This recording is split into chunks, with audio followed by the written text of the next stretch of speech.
Everything's balanced in a universe. I just watched another AEW mediocre pay-per-view. Ooh, we've been having some decent WWE pay-per-views. What the hell is AEW doing? They just had freaking exploding barbed wire death match go off the fritz. Every match was 20 to 50 to near 25 minutes of complete garbage. Like, I've only enjoyed the cinematic match involving the street fight involving FTR against Team Taz against Sting and Ricky Starks, and I guess a bit of the ladder match.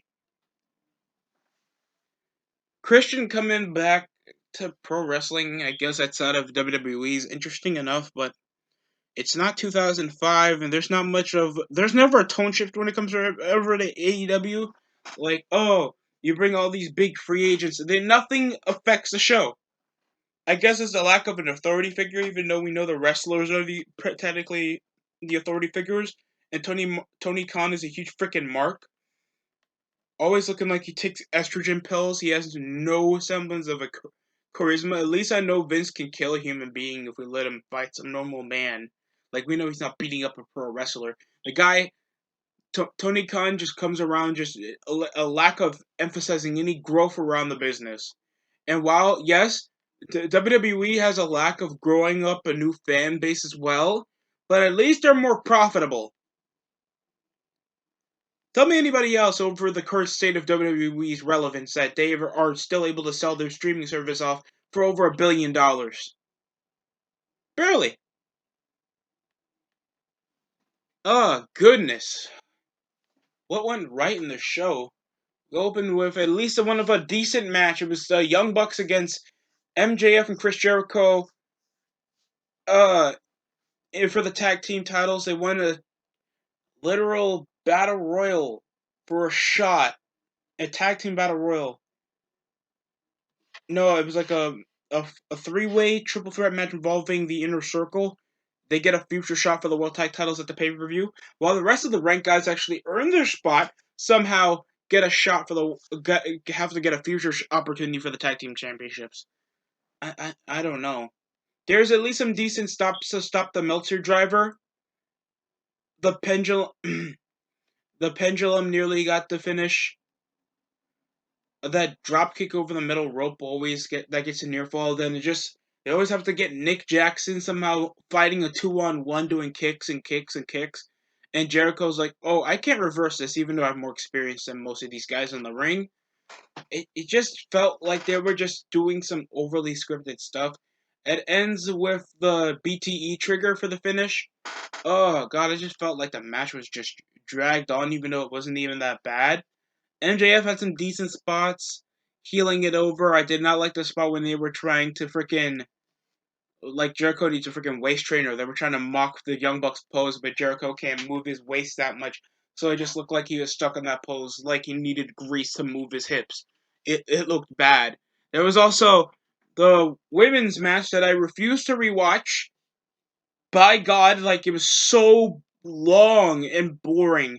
The Domashi, then they kick out of nearly everything, like pile drivers, too many clotheslines that they were near falling. Then this chick was just taking German suplexes out the ass and no selling them. Like, the lack of psychology over any semblance over the move, and it just looks like there was no semblance of, you know, energy or any exhaustion over most of the match. Like, we have all these established chicks, and yet we get these chicks out of nowhere. Like this little Japanese girl dressing up in red, looking like what people call lolicons, coming around, probably masturbating to this type of stuff. Excuse me for saying that, but it just feels a bit off-brand, and it's just garbage. Like, you have Thunder Rosa in there, Britt Baker, even Nyla Rose. At least they established each other as top chicks over in the company. And yet Hikaru Shida got to face off against these jobbers. Like, she has the worst title reign out of most.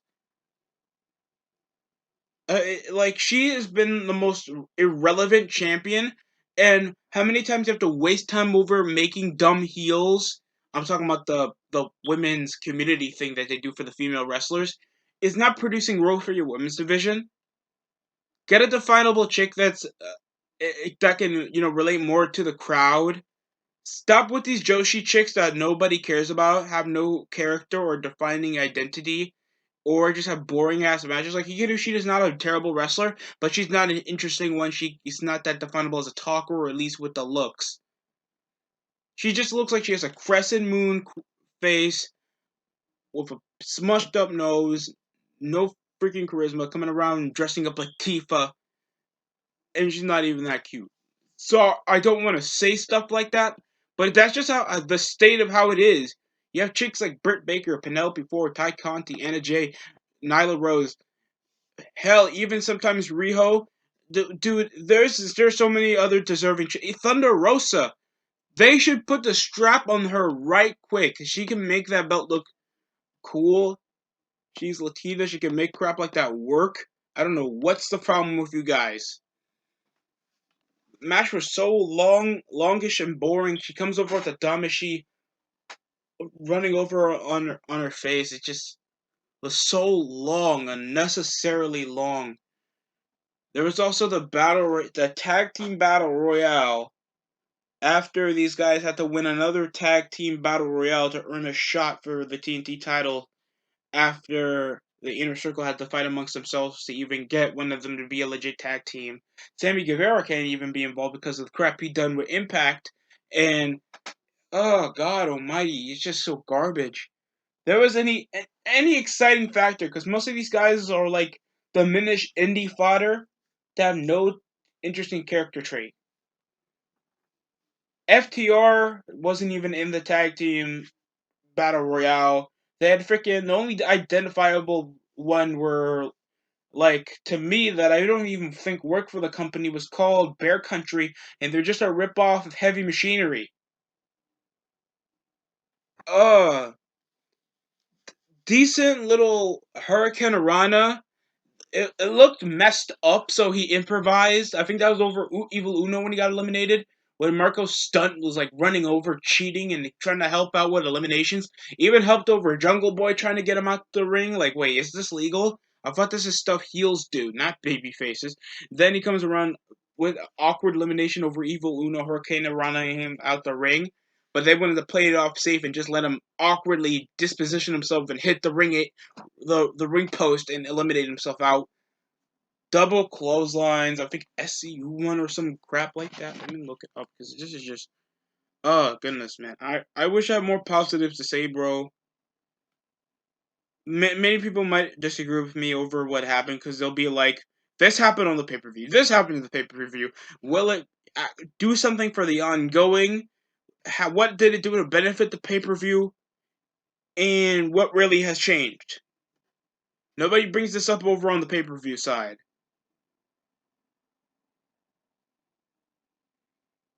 So no, it was the Death Triangle winning the Casino Battle Royal over the Final Four. I think one half of it was also Max Caster. I got eliminated. Jungle Boy was all alone after Luchasaurus got eliminated into the Butcher and Blade. It was okay. I thought it was a bit sloppy. The only off-breaking thing was, I guess, what looked to be the potential breakup of the Natural Nightmares, because QT Marshall walked off after I think he eliminated Austin Gunn. That's also part of the Nightmare family. So I guess that's the only thing. I'm just not that compelled. So after a crappy women's title match, sure, it was better than the match they had with Abaddon, but at least it wasn't dragged out. We had Miro and Kip Sabian versus Orange Cassidy and Chuck Taylor. And Chuck Taylor got tossed over a literal glass part of the door. Bloody mess while Orange Cassidy was already taken out the hallway. When Miro was beating the piss out of him outside and still wanting to fight, random Superman punch out of nowhere. Complete thrust kicks, doing the lazy spot. Miro it comes over with the game over after Kip Sabian and Miro was still having the advantage. Game overing Chuck. It comes over with the victory. So Trent, they couldn't even do like a comeback spot for Trent because I know he was out of commission. At least they got Miro over, so at least that's the benefit of it. But I thought the match was just irrelevant at the point. So why couldn't they just do Chuck versus Miro again in a different stipulation match, or just make Orange Cassidy fight for like the custody of Chuck Taylor? Make it actually with stakes on the line involving the story. I'm just not that compelled. At least Miro, I guess, won, so at least there's an upper hand of still getting Miro over. Kip Sabian just felt like he was there. There seemed to be a bit of conflict when he tossed out Orange Cassidy over to Penelope Ford and leaving the advantage for him to hit his little thrust kick. And there was a little bit of a talk with Kip Sabian and him, but it didn't get anywhere because they just hugged. So that didn't get anywhere. The match was meh. Then we had Matt Hardy versus Hangman Page. These are like 20-minute matches, so no end in sight, bro. The I don't give a I don't care about the jobber order. All these are indie mesh dudes that don't know what a gimmick is. I don't know if they don't know if Dark Order is supposed to be menacing cultish group, and they come around still harassing and assisting because I guess they want to persuade Hangman Adam Page because he's just a good wrestler, and that's it.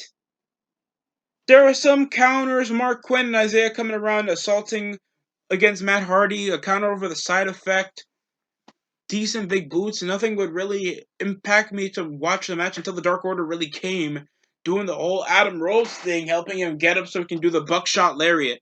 And then they started celebrating over the ring. Like, what the hell? Wait, weren't you rejecting their requests? How come they're not going for other people? I thought the whole gimmick was you guys are looking for any applicants you can. Like, I don't understand why they're still fixated on trying to get Orange Cassidy. Like, they just jump over gimmicks because the only way they're over is by BTE segments, because they expect people to actually watch that crap and watch the rest of their garbage content to know that none of these guys have any character. So the whole benefit of this, at least, was the quarter year earnings for Matt Hardy transfers over to Hangman Adam Page after winning the match at the pay-per-view. So I guess that's it. Hangman gets more money. After Matt Hardy is done manipulating Hangman over contracts over when he was drunk. So I guess that's the benefit of this. These just feel like Dynamite matches.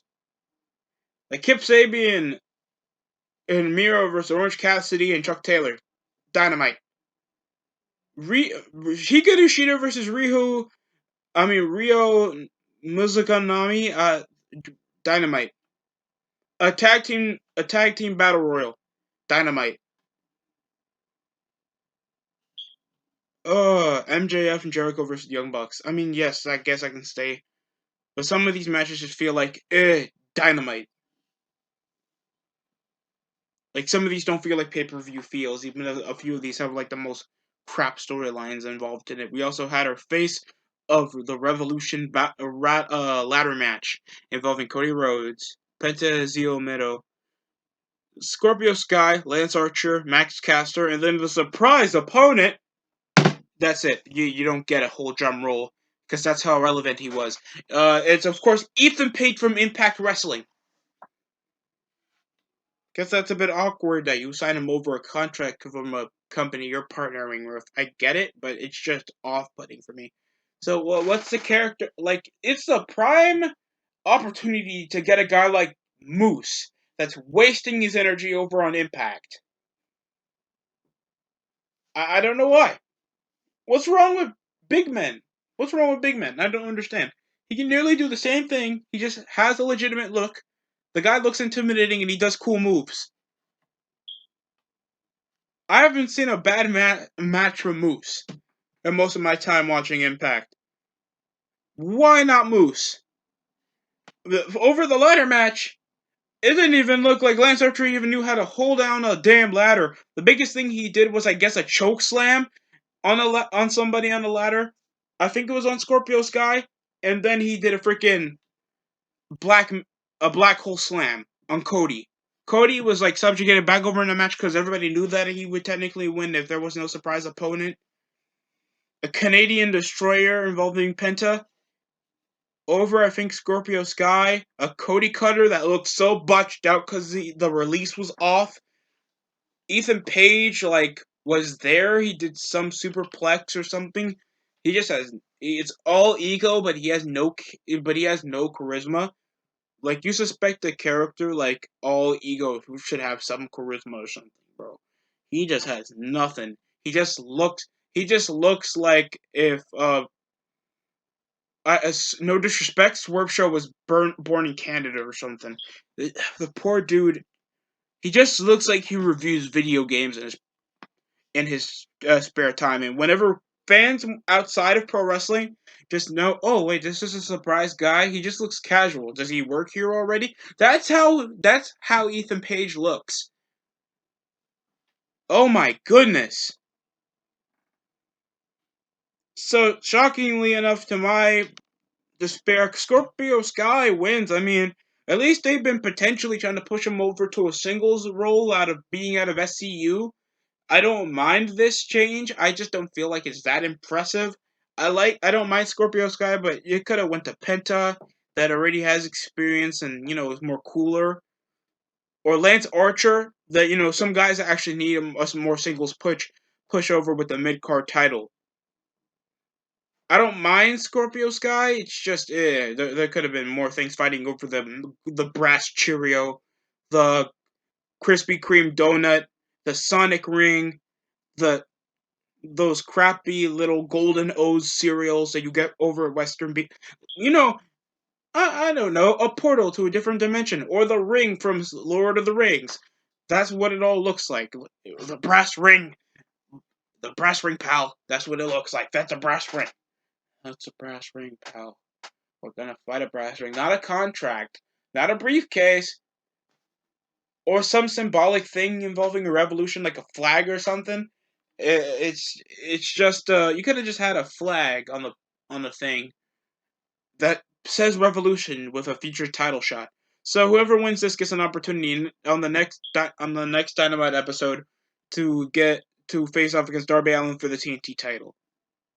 The match wasn't that dragged, and at least it was a bit entertaining over spots, but it felt like Ethan Page just was lost in sight with anything, and Cody was just off-centered over most of the match because he had to sell over an injury, and it just felt boring in some parts. Max Caster had a cool intro over the entrance, but he just felt like he was just there.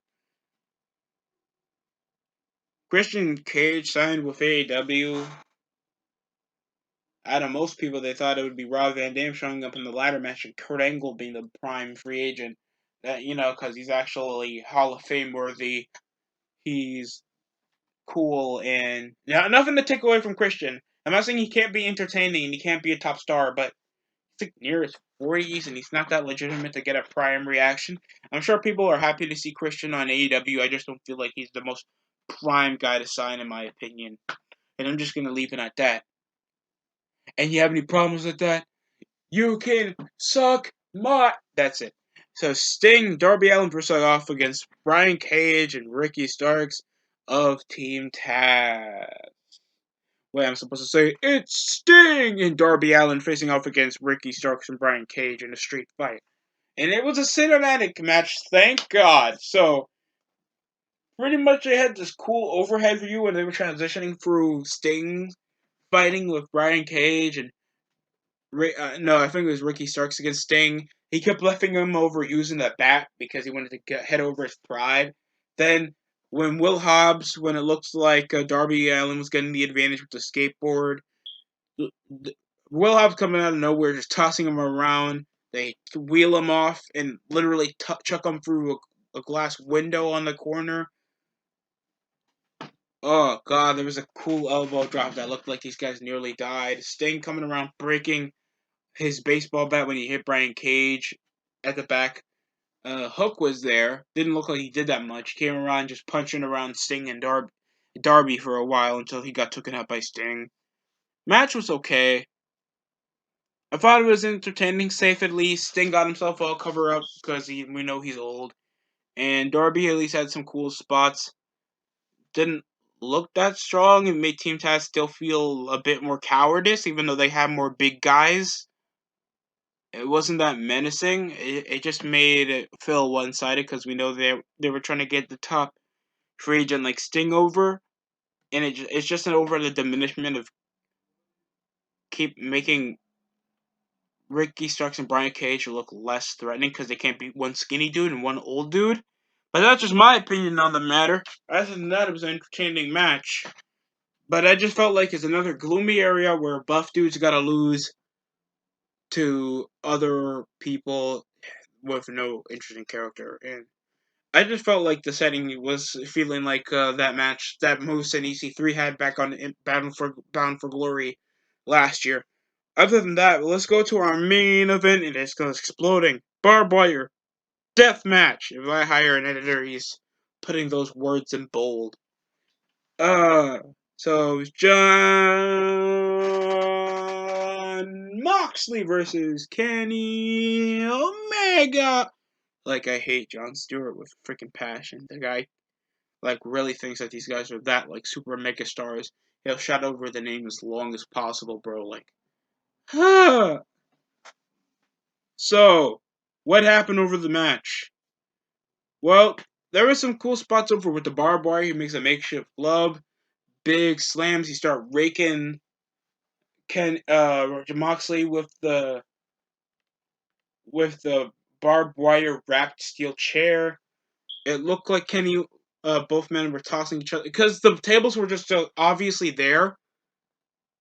So they just gave exploder suplexes to each other on it. It just felt like most of the spots were already planned out, and Moxley was over a disadvantage until he came back and even hit a paradigm shift on some kind of exploding panel outside of the ring. These guys didn't brawl anywhere else, so it didn't feel that graphic because there was like only 2 weeks of build or 3 weeks of build on this.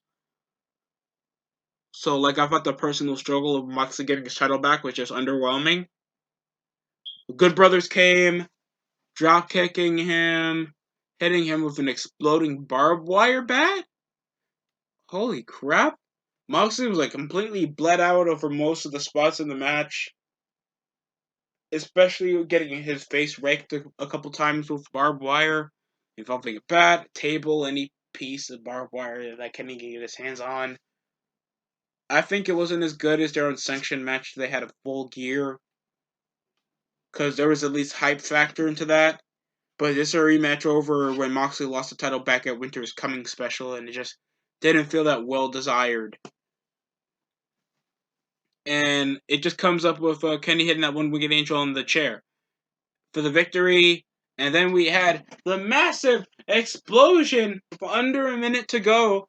And instead of Moxley escaping after he got handcuffed and jumped by the Good Brothers and Kenny Omega, who would come to save him? It was Eddie Kingston, the guy he's been feuding with, but he's a personal friend. So he comes over and saves his ass after getting jumped by the Good Brothers. So he saves them. Like we get like Gilbert explosions over in the corner, and it just doesn't look that impressive. And you think that looks a lot lackluster. I don't know why it felt like such a dud. The ring, they didn't even make it look good. Like the ring implodes, they fall over, collapse, and they hit barbed wire. Like you suspect it to be more threatening thanks to like hype over with their dumb entrances copying Japanese men who wrestled in these type of death matches and them hyping over the match. It's like, oh wait, that's it. Ugh. So I just felt like the deathmatch was just mediocre in my opinion. The ending was completely off caliber and just a bit weak over the ending. Like that's a waste of money in my opinion. Over to see a lot of 20-minute matches, lackluster story, underwhelming positions over with the booking and Christian Cage. I mean, I love Christian, but dude, this just you could just bring him over on Dynamite. There's no hype factor, especially if you wasted that much time on pay-per-view. But that's technically my opinion. We have until May 30th for Double or Nothing. So that's going to be the next pay-per-view for AEW Dynamite. And until then, we'll get scrapped over with crappy little specials that they'll probably call Super Brawl or something. I'm giving this, like, if I rate this like a 4 out of 10 or a 5 out of 10. Thought it wasn't as bad as All Out, but it wasn't as good as Full Gear in my opinion. Other than that, that's coming in. That's it from the DST show. Like, comment, subscribe. I'm about to really fall asleep now because of this boring ass show. But tell me how you feel in the comment section below. Thanks for watching.